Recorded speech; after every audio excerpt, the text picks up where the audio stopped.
Hey friends, welcome to Bible Miracle History. If you've ever pictured Jesus walking into a house that looks a little like your own, maybe with separate bedrooms, a nice kitchen, some furniture, today we're going to step back in time and see how different it really was. More than 2,000 years ago in the land of Israel, houses weren't built for comfort the way we think of it today. They were built for survival, for family, for life in a harsh world. And when you understand what these homes were really like, suddenly so many stories and teachings of Jesus come alive in a whole new way. So let's walk in together. Let's start at the very beginning, the floor. The moment you stepped inside a typical first-century Jewish home, the first thing you noticed wasn't the walls or the roof. It was the floor. No hardwood, no tile, no carpet, just packed earth, mixed with lime and straw, beaten down until it was hard, smooth and surprisingly strong.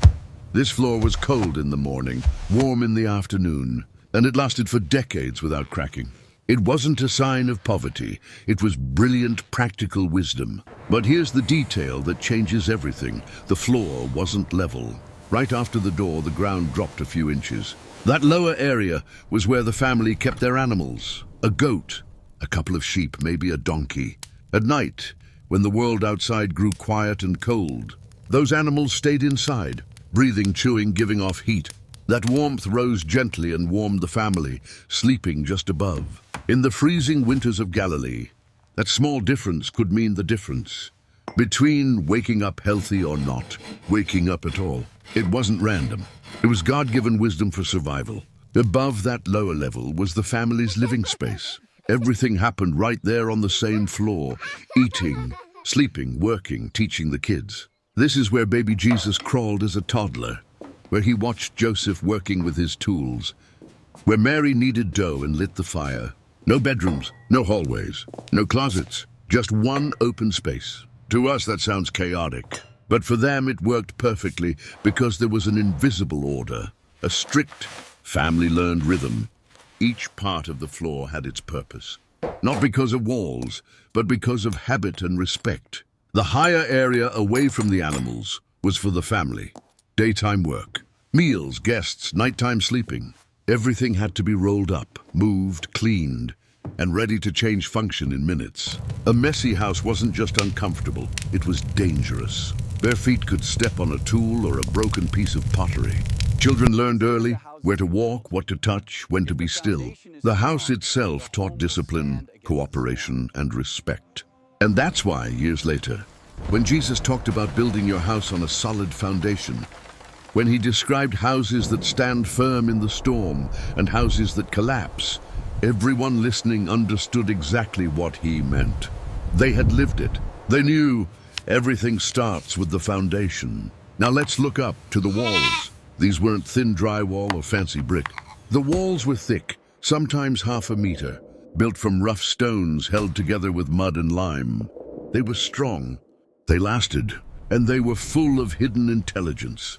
When the house was built, the family left niches, built-in shelves, right into the stone walls at different heights. High up, out of reach of little hands, the most valuable things, a few coins, important papers, maybe a small scroll of scripture wrapped carefully in cloth.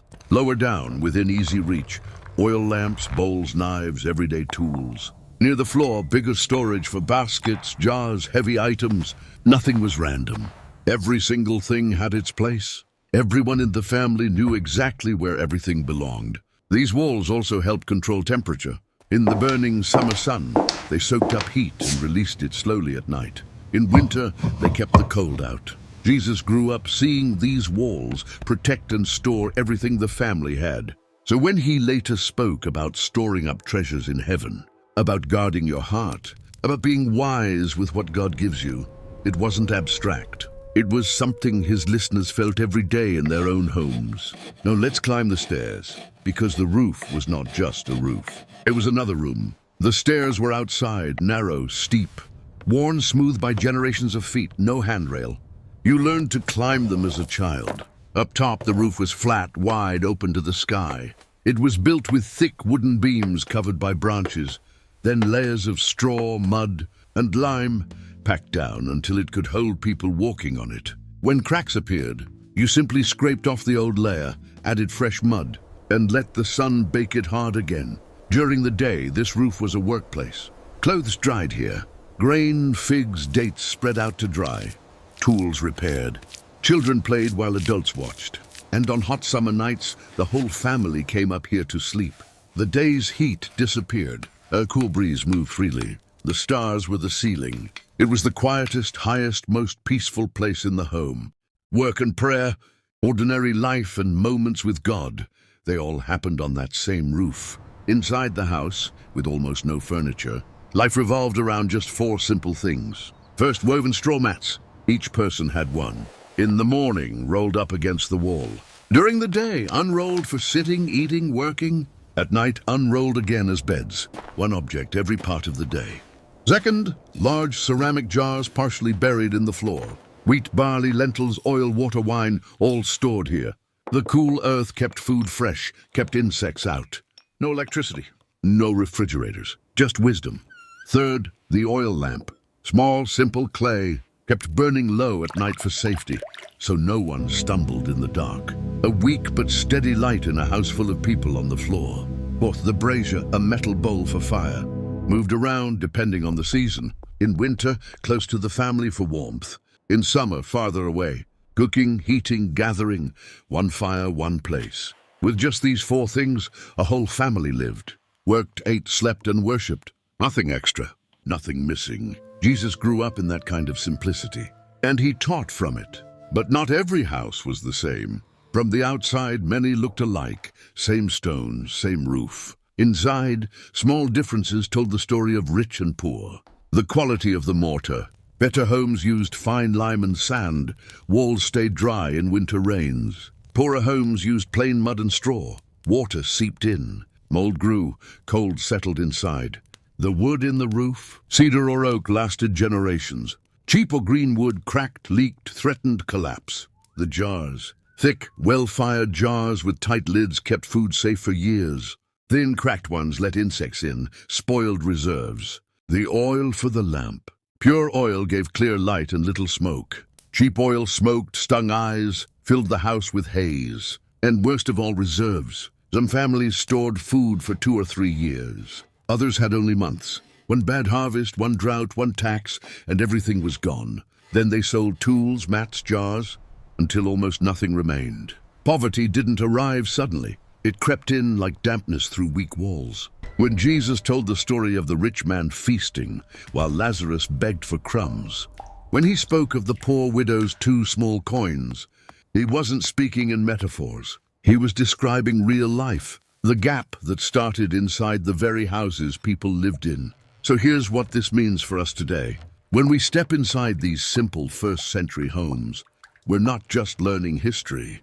We're walking into the very space where the Son of God lived as a human being. He knew earth floors that held warmth from animals. He knew thick walls that stored treasures and protected families. He knew roofs open to the stars. He knew life with almost nothing, and yet everything that mattered.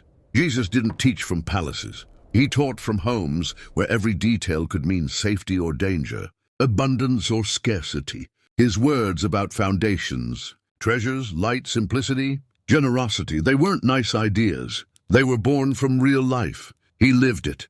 He saw it every day. And that's why his teachings still speak to us so powerfully. Because they come from a place we can understand. Real human struggle. Real family life, real dependence on God.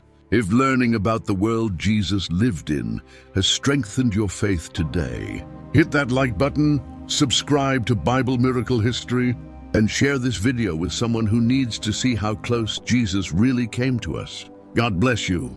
Until next time, keep seeking the truth in His Word.